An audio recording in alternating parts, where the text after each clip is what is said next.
আন্তঃৰাষ্ট্ৰীয় বহুজাতিক কোম্পানীক ট্ৰাকে ট্ৰাকে আলু বিক্ৰী কৰিলে টিংখাঙৰ খেতিয়কে। টিংখাঙৰ আলুৰ পৰা প্ৰস্তুত কৰা চিপছ খাবলৈ পাব বিশ্বৰ বিভিন্ন দেশৰ জনগণে।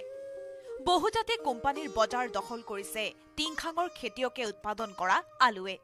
250 বিঘা মাটিত আলু খেতি কৰি স্বাৱলম্বী হৈছে 2 শতাধিক খেতিয়ক। মন কৰিলেই চন, বাকৰি মাটিতে ধন। এই বাক্যশাৰীকে সৰুগত কৰি ডিব্ৰুগড়ত আৰম্ভ হৈছিল এদিন কৃষি বিপ্লৱ। ডিব্ৰুগড় জিলাৰ টিংখাঙৰ বিধায়ক তথা মন্ত্ৰী বিমল বৰাৰ পৃষ্ঠপোষকতাত গঢ় লৈ উঠিছিল দিহিংচাং বহুমুখী সমবায় সমিতি লিমিটেড নামৰ এখন সমিতি।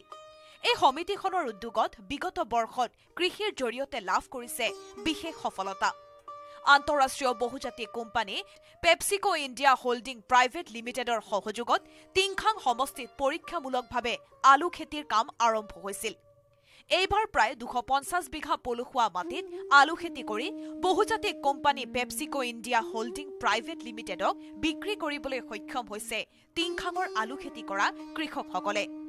মাননীয় টিংখাং সমষ্টি মন্ত্ৰী মহোদয়ৰ পৃষ্ঠপোষকতাত আৰু দিহিংচাং সমবায় সমিতি উদ্যোগত মই আজি ইয়াত আলু খেতি কৰিছোঁ প্ৰায় 10 বিঘা। গতিকে আলু খেতি যথেষ্ট উন্নত ধৰণে কৰা হৈছে আৰু প্ৰডাকশ্যনো ভাল হৈছে। আৰু এই আলু খেতিটো কৰাৰ পৰা এটা আমি সুবিধা পাইছোঁ, কেলে নিশ্চিত এখন বজাৰ আছে। এই বজাৰখনৰ কাৰণে আলুখিনি বিক্ৰী কৰিবৰ কাৰণে কোনো চিন্তা কৰিব নালাগে। গতিকে ইয়াৰ আমাৰ প্ৰজন্ম যিসকল আছে তেওঁলোককো আমি এনেধৰণে আলু খেতি কৰি তেওঁলোকৰ স্বনিৰ্ভৰশীল হ'বৰ কাৰণে মই অনুৰোধ জনাইছোঁ।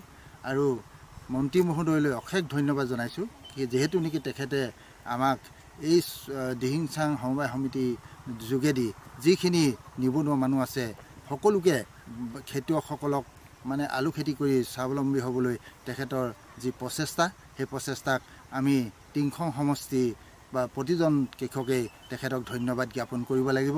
আৰু তেখেতৰ দ্বাৰাহে আজি আমাৰ দৰে আজি এই টিংখাং সমষ্টিত প্ৰায় 200ৰ ওপৰ খেতিয়কে আলু খেতি কৰিছে।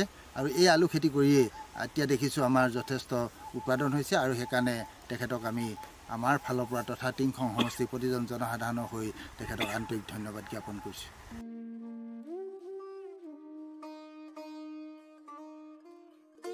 ইতিমধ্যে কৃষকসকলে এতিয়া আলু খননৰ কাম আৰম্ভ কৰিছে আৰু বহুকেইখন আলু ভৰ্তি truck PepsiCo India holding private লিমিটেডক বিক্ৰীৰ বাবে প্ৰেৰণ কৰিছে।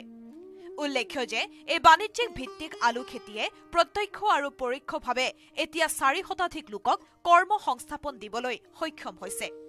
এইবাৰ প্ৰথম পৰ্যায়ত খেতিয়কসকলে 12,082 কিলোগ্ৰাম আলু পেপচিকোলৈ প্ৰেৰণ কৰিবলৈ সক্ষম হৈছে। ডিব্ৰুগড়ৰ পৰা ৰতিম দাসৰ ৰিপৰ্ট, লোকেল 18।